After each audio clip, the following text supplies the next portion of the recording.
Saudi Arabia is the birthplace of Islam.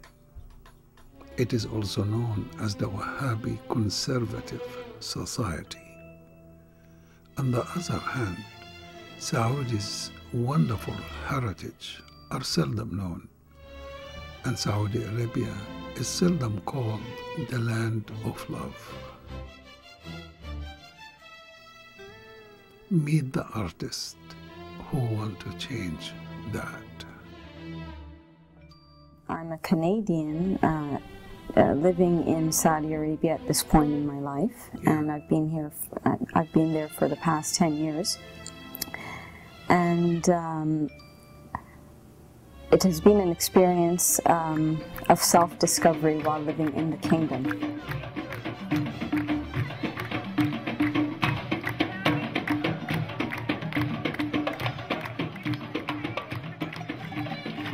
Why do you call it the land of love?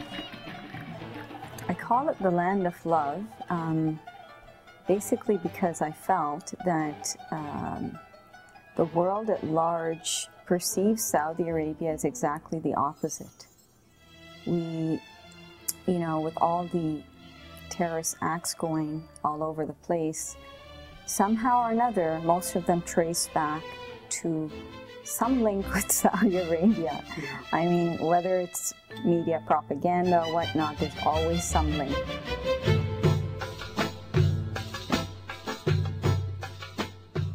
There is also, like in other nations, like in other land, there is the goods and the bad existing. That's 100% true. Yeah.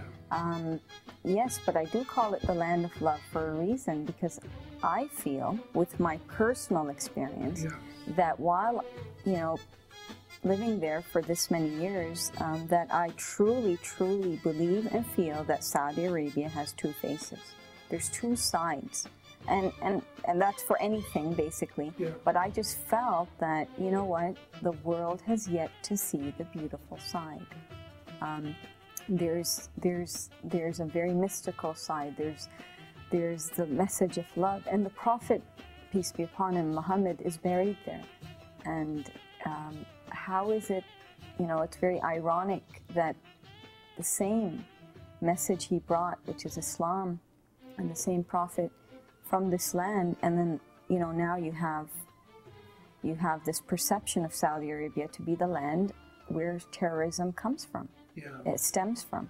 Yeah. So, no, I'd like to present the other side, or I'd like to help let others see this other side. And that other side is love.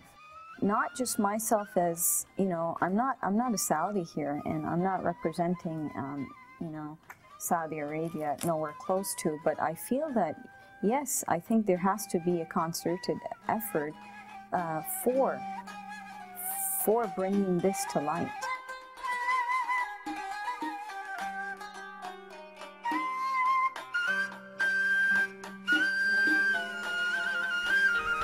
The land of love. How is it not possible to fall in love with a culture so rich in tradition, its flavors which entice the taste buds, and a people whose hospitality and generosity has no match? A land chosen to illumine the world with the light of truth. A land chosen to illumine the world with the light of truth, in which a sweet, serene musk lays that even the ancient silk road could not beget. The effusion of all this love radiates from the aroma that scents all that is a mist. Can you not sense this fragrance? Can you not sense this fragrance? For surely it is none but you, O Mustafa. Where do you get where the inspiration comes from? I was living in Riyadh, and when we basically moved to Jeddah, I had to meet a certain person there, a very well-known personality, and I've always admired this person. And when I physically met him, that was it. There was no turning back. And I was very passionate about the efforts he has been doing in terms of, all the efforts he's been doing. And it was just after that meeting, it's almost as if Yes, he had the keys. He had the keys and he gave me those keys. Alicia Ali is a poet specializing in spiritual poetry, as well as a painter, born and raised in Canada. She traces her roots to the province of Hijaaz. As an expatriate living in the kingdom, Alicia feels positive change can and will manifest through rapid increase of a pluralistic ideology. Does her art's poetry reflect her ideals? I can't even tell you how much I have. I have loads and loads of poetry. Yeah. Let's read another one. Okay. I read something about wine in there. Yes, okay. I would love to share that.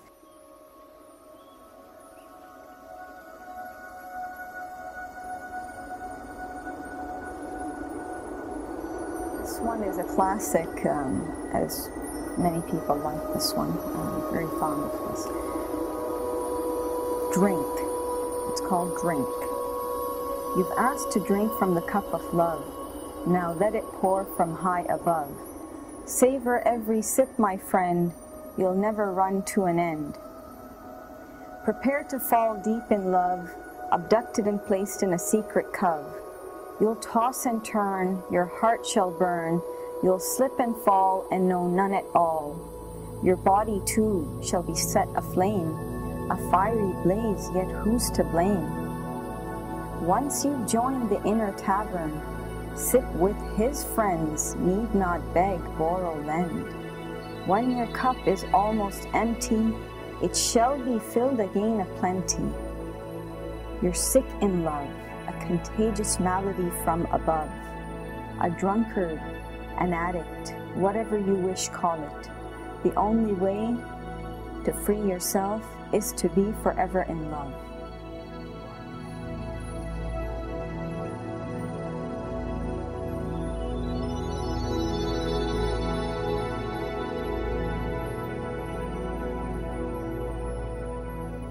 So everything's go back to love. That's it.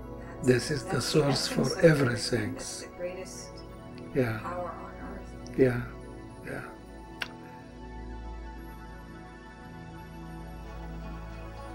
Alicia's art is simple but symbolically very powerful. It speaks to the spirit, and her love for the colors filled the dark corners within the hidden chamber with rays of hope.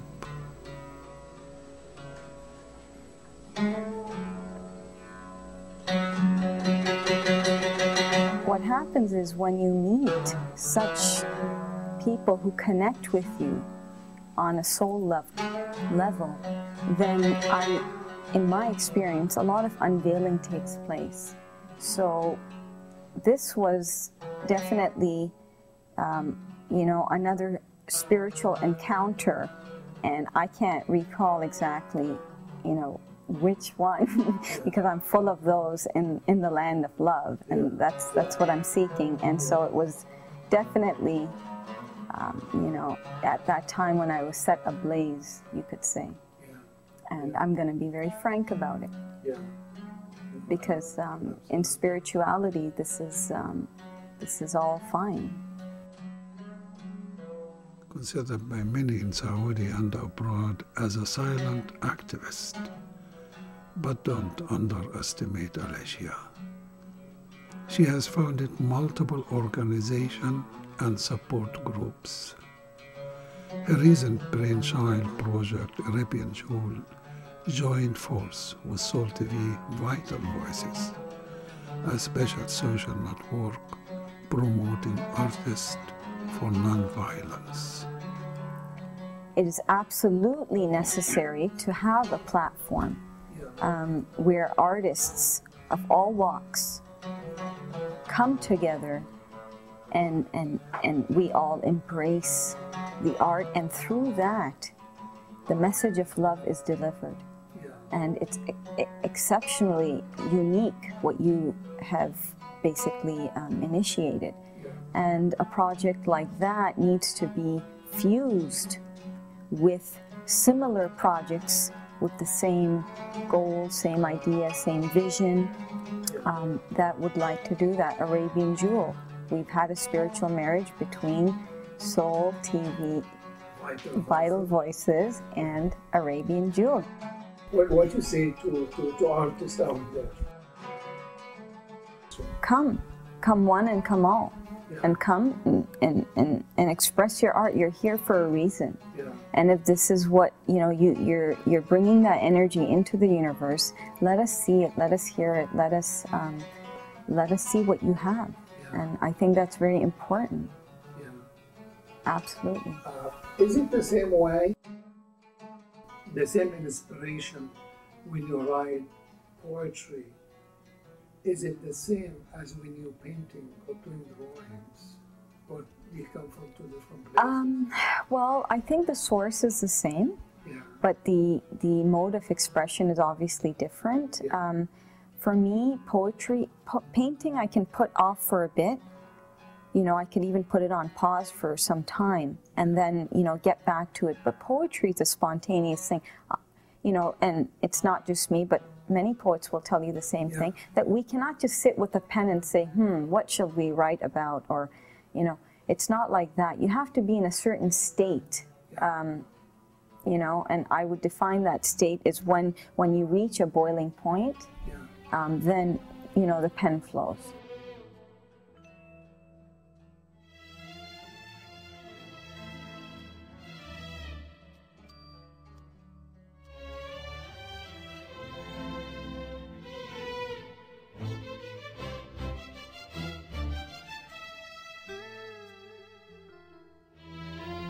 Muslim intellectuals recognize in geometry the unifying intermediary between the material and the spiritual world.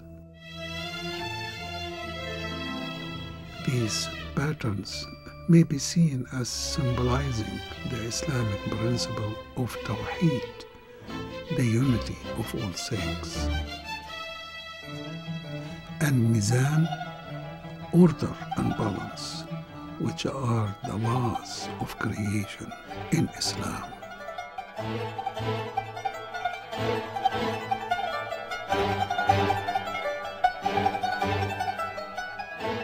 The message again is through poetry. It comes back to love, of course, and I'm a big believer in pluralism because I truly believe this is the message of unity. So I have a particular piece that I have. It's called Embrace Culture.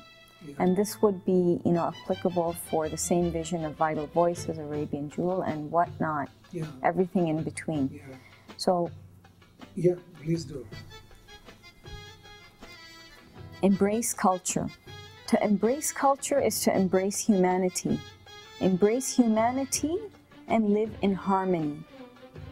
To achieve harmony within humanity is to live in a state of unity. To achieve harmony within humanity is to live in a state of unity. We are one human family, with all our diversities apparent and hidden. With all our diversities apparent and hidden, in essence, we all come from the same man. So I think it's very important to promote art and culture because it comes back to that, coming back to the same point of love, unity.